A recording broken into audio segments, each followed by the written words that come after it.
Hi everybody, my name's Steph, I'm a tutor at Hubert.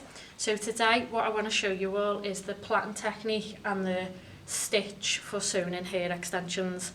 So you can be practicing this at home in the current situation. So first of all, I'll explain what I've got going on, what I've got ready to use. So I've got my doll's head, best one I could find at the moment, and she's got her sections in ready. So I've started from the receding area, so around the temple area. So it's about 1 inch up from the ear itself, so it's not going to rest on the client's ear. I always put my fingers on the line as well, on the parting, so I can check in my mirror as well that it's even. And then I've just slightly dipped that section down at the back, so it's a horseshoe section but dipped down quite low. Obviously this is going to be adapted depending on whether you're doing 1 row of extensions, 2 rows, 3 rows. So this is just, I'm just going to put 1 row in today just so that you can see the stitch and you can see the technique, and then it'll depend on obviously your client's hair density, your requirements, what they want as to where you put your sections. Okay, so I started with that horseshoe section, and then just before the ear, about 1 inch from the hairline, because you'll never put extensions closer than 1 inch, I have sections off that front bit there on each side, so I'm not going to be using those areas. And I've used the weft of hair, the best weft I could find. Obviously it's not matching to the hair today, so this isn't obviously a wearable service, but it's just to show you. And I've used the weft. I've again just measured that around the head. That's what you'd do with a client, and I have stitched this with blonde cotton so that it stands out, but I've just put the weft together. I've just done 2 rows of hair, wefted together so that it's easier for you to stitch in rather than them all falling and flopping everywhere when you're trying to do it. On my trolley I've got the hair. I've got some ideally jumbo hair that you're going to put in with your plait, so it strengthens your plait a little bit. I've got an old pair of scissors to cut my cotton, so I've never used my brand new hairdressing scissors.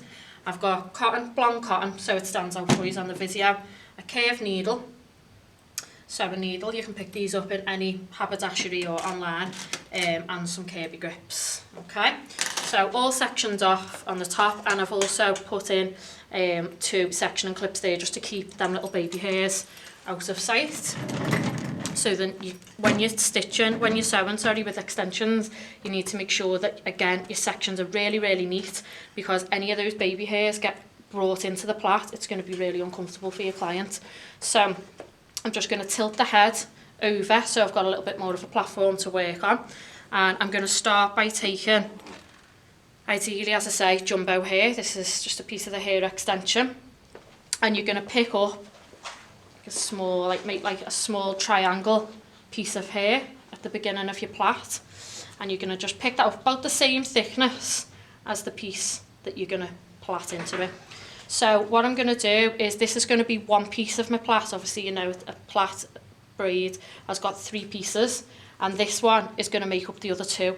So I'm going to bend that around the plait about halfway down the hair, right to the scalp. So I'm going to keep that piece of hair, and I'm going to sort of plait on the spot, but this is going to be like an inside out braid. So I'm bringing the hair over and plaiting on the spot. I'm not taking any hair into it just yet. So just do about 3 movements of that, and then I'm going to start to take in hair just on the top section. So whereas normally with a scalp plait you would take in pieces from each side, you're just taking them from like your left hand side to the top section. I'm not sure how well you can see this on a video, but hopefully you'll be able to see this taking shape, and the fact that I'm only taking that hair. So as I bring that left hand piece under the middle piece, I'm then going to take a small piece of hair in with it, and then as I bring the right hand piece under, I'm not going to take a piece of hair. So you're only taking the hair from the top. This just keeps your braid nice and small and nice and thin. Otherwise, if you've got a big chunky thick braid, again, it's just more weight when it's growing down. So you want to keep it nice, so it's going to sit nice and flat to the head. So again, you've got to stay nice and clean with your sections. What I'd suggest as well is beforehand, it's like washing your hands in cold water, you know, if it's hot, because if your hands get a little bit clammy, you can get the hair obviously is going to stick and it's going to be harder for you to work and keep that neatness. So you want to be pulling your plait back to the direction that you're plaiting in rather than sitting on top, so that your plait starts to take shape. And you don't want to take sections any further back than where you are, because obviously it's then going to cause a little bit of a drag. And this again is not going to be as tight to the head as what you want it to. The brush could get stuck when they brush the hair in these pieces. So as you can see, it's starting to take shape now. I'm just going to move it round. And I'm just going to work to that central point, but I'm just going to go a little bit past the centre so that I can sew my two plaits together.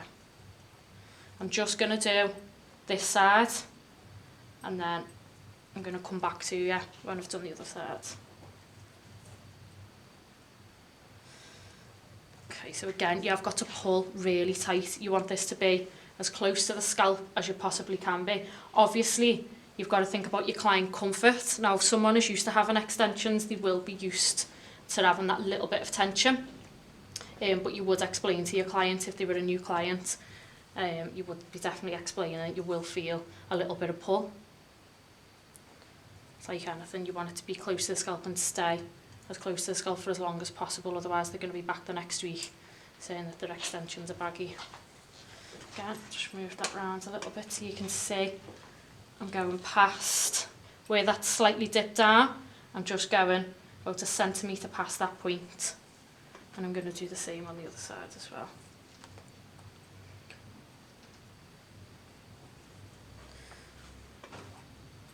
So just keeping all the hair out the way. That's why I've used these sectioning clips here.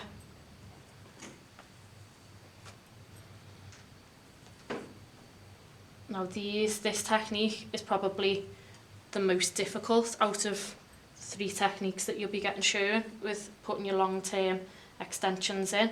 So this is why I wanted to show you this one first, so you can be practicing this as much as you can.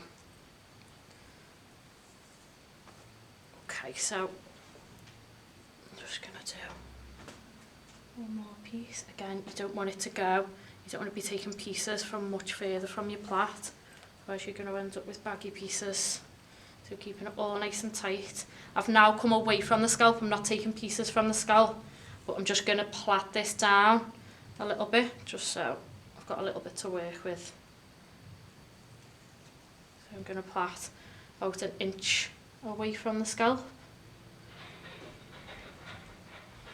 Should be able to see that there now. So plenty of plait just in case a little bit unravels as you put these curvy grips in. And I'm literally just gonna, these curvy grips are gonna come out in a second, but just so that they're out the way for when I do